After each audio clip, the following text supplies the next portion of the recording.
Hello, my name is John, and today we'll be reading Keeping Pyongyang's Ambition in Sight, Why Olympic Goodwill Will Not Resolve Korea's Crises, by Ted Poe, Washington Times, March 8, 2018. Ted Poe, a Texas Republican, is member of the Foreign Affairs Committee and serves as chairman of the Subcommittee on Terrorism, Non-Proliferation, and Trade. During the fanfare of last month's Winter Olympic Games in South Korea, the world watched with enthusiasm as athletes from the two Koreas marched together in a rare display of unity.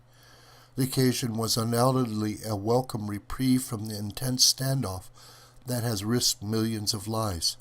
But within this moment of goodwill, it is difficult to separate a hopeful vision from the stark reality of the regime's ambition. Although Kim Jong-un also wants a unified peninsula like the one that adorned the Korean team's flag, he demands that it only exist under his rule. This must never happen. Little Kim's desire to dominate the Korean peninsula and his hatred of the United States are inherited from his grandfather, Kim Il-sung. Nearly 70 years ago, Grandpa Kim, founding leader of the Democratic People's Republic of Korea, invaded the newly founded Republic of Korea.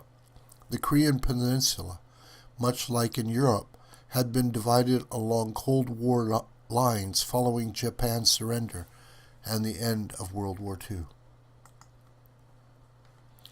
The Soviet Union selected Kim Il-sung to lead a communist state in the northern portion of the peninsula that it had occupied, while the United States backed the democratically elected government in the south under Syngman Rhee. Both leaders desired to reunify the peninsula under their respective rules, but it was only Kim who received a blessing from his superpower patron to use military force to do so. In June of 1950, after months of lobbying Soviet leader Joseph Stalin and China's Mao Zedong for approval, Kim ordered his forces to invade across the 38th parallel. The Korean War, however, may have never occurred had the U.S. not withdrawn its troops in 1949.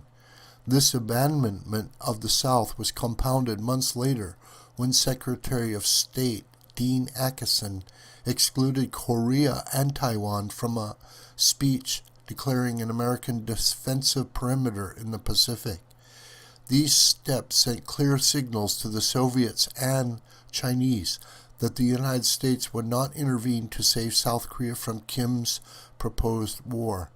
Mao also perceived America's retreat in East Asia as an open invitation to invade Taiwan, but at the time was not as readily prepared as Grandpa Kim. As we know, the U.S. and the newly formed United Nations did intervene to stop the communist invasion and preserve South Korean independence. But the miscalculation left hundreds of thousands dead, and the peninsula still divided and on edge after 3 years of war. While the sheer destruction of that conflict instilled haunting memories on both sides, the North Korean regime routinely manipulates the conflict's legacy for propaganda purposes. For the Kim regime, maintaining public anger toward the United States and fostering the perception that the frozen conflict could thaw at any moment is vital for its own survival. Combined with its juchi or self-reliance ideology, the Kim dynasty keeps its subjects insulated from the outside world, lest they learn that the U.S. and its allies do not harbor ill will toward the Korean people and are instead threatened by the regime's aggressive actions. Pyongyang maintains this deception because it keeps North Koreans fixated on external foes rather than their local oppressors. It also allows the regime to spend nearly 40% of the country's GDP on the military, including billions for its nuclear and missile programs, so that the Kims may one day unify the peninsula under their authoritarian reign.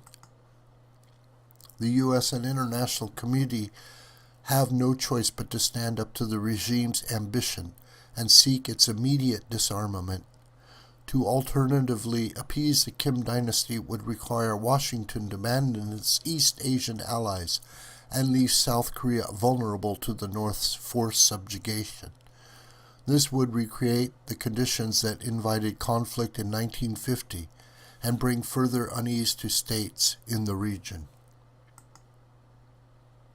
Pyongyang should finally be learning it dangerously miscalculated that it could force concessions from its foes by rapidly advancing its nuclear weapons program. Instead, its belligerent nuclear and missile testing has attracted international condemnation and an ever-tightening noose of sanctions. For these sanctions to be removed, the North must undertake a far greater goodwill gesture than that was displayed at the Olympics. Fortunately, the White House recent announcement to target specific companies and vessels that are used to evade existing UN sanctions signals that the administration is committed to keeping the pressure on until the regime demonstrates a change in course. While an easing of rhetoric and threatening behavior is welcome, the world cannot truly feel at ease until Little Kim offers to abandon his nuclear program and ends his family's long ambition to rule all of Korea. And that's just the way it is. This video is a production of the School of the White Crane. My name is John Brooker, and you could reach me through commentary on this video or through my Gmail listed here. Please share this video with family and friends and on social media. May God richly bless you.